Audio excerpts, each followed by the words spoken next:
আসসালামু আলাইকুম রহমতুল্লাহ। জিহাদ ইলেকট্রনিক্সের পক্ষ থেকে স্বাগতম। আজকে আমি আপনাদের মাঝে ভিডিওটি নিয়ে হাজির হয়েছি। তা হচ্ছে একটা ফ্রিজ চলে না। তো আমরা এখানে প্রথমে এটা খোলার পর ওভার যে রিলেগুলো আছে এগুলো আমরা চেক দিতেছি যে সব কানেকশন ঠিক আছে কিনা। তো এখানে দেখতে পাচ্ছেন ইঁদুর তার কেটে ফেলছে, আমরা কিন্তু সংযোগ দিয়েছি, ঠিক আছে। তো এই ধরনের ইঁদুর হাত থেকে অবশ্যই ফ্রিজটাকে দূরে রাখতে হবে। তো আমরা এখানে ওভার রিলে সহ সবগুলো চেক দিছি, আলহামদুলিল্লাহ ভালো আছে।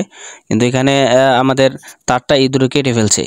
এক জায়গায় দুই ফ্রিজ ছিল, তো লম্বা যে ফ্রিজটা ছিল এটা তার কাটছে, আর যেটা ডিপ ফ্রিজ ছিল সেটার ভিতরে ইঁদুর প্রবেশ করছে, এখনো বের করতে পারি নাই। তো ভিডিওটি শুরু থেকে শেষ পর্যন্ত দেখলে ইনশাল্লাহ আপনারা কিন্তু এর সমাধান করতে পারবেন। কানেকশনগুলো কিন্তু আমরা সবগুলো চেক করার পর আমরা কিন্তু লাইন দেব। তো তার আগে বলি নেই, যারা এখন পর্যন্ত আমার চ্যানেলটা সাবস্ক্রাইব করেনি তারা সাবস্ক্রাইব করবেন, আর যারা সাবস্ক্রাইব করেছেন তাদেরকে অসংখ্য ধন্যবাদ। তো এই ধরনের নিত্য নতুন ভিডিও সবার আগে পাওয়ার জন্য অসংখ্য ধন্যবাদ সাবস্ক্রাইব করার জন্য। তো আমি কিন্তু লাইন দিয়েছি, আলহামদুলিল্লাহ আমাদের কম্পিউটারটা কিন্তু চলতেছে। তো এটা হচ্ছে একটা ফ্রিজ, আর যেটা ডিপ ফ্রিজের কথা বলছিলাম, দেখতেই পারতেছেন ডিপ ফ্রিজের তলা দিয়ে ইঁদুর প্রবেশ করেছে, এবং এখন পর্যন্ত ইঁদুরটা আমরা অনেক বাইরেছি কিন্তু বের করতে পারি নাই। আসলে এটা বের করার পদ্ধতি হচ্ছে কম্প্রেসার ওখান থেকে বের করতে হবে, গ্যাস লাইন গ্যাস বের করে কম্প্রেসারটা যদি উল্টা করা হয় তাহলে কিন্তু লাইনে তেল ঢুকবে। এই জন্য কম্প্রেসারটা ওখান থেকে বের করে তারপর ফ্রিজটা উপর করে পানি দিতে হয়। যেহেতু এখানে চাকা ছিল, একটু হাইড হওয়ার কারণে ভেতর দিয়ে কিন্তু ইঁদুরটা প্রবেশ করেছে।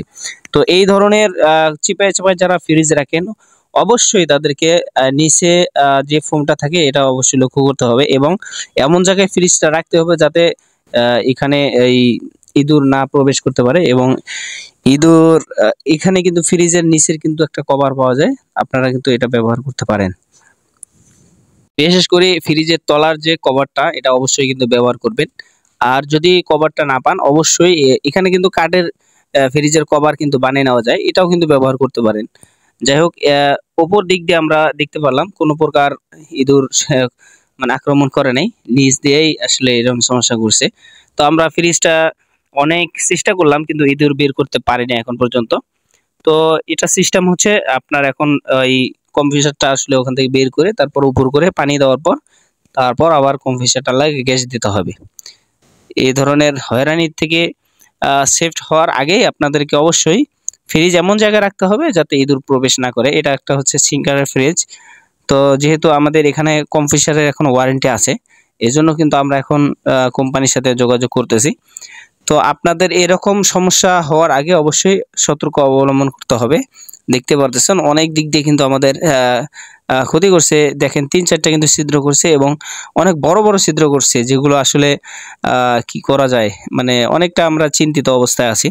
তবে এখানে হচ্ছে ইঁদুরটা বের হওয়ার পর এক ধরনের একটা গ্যাস ফোম আছে, তো ওটা পেস্ট করলে কিন্তু গ্যাস বাড়ার সাথে সাথে ফোম হয়ে যায়।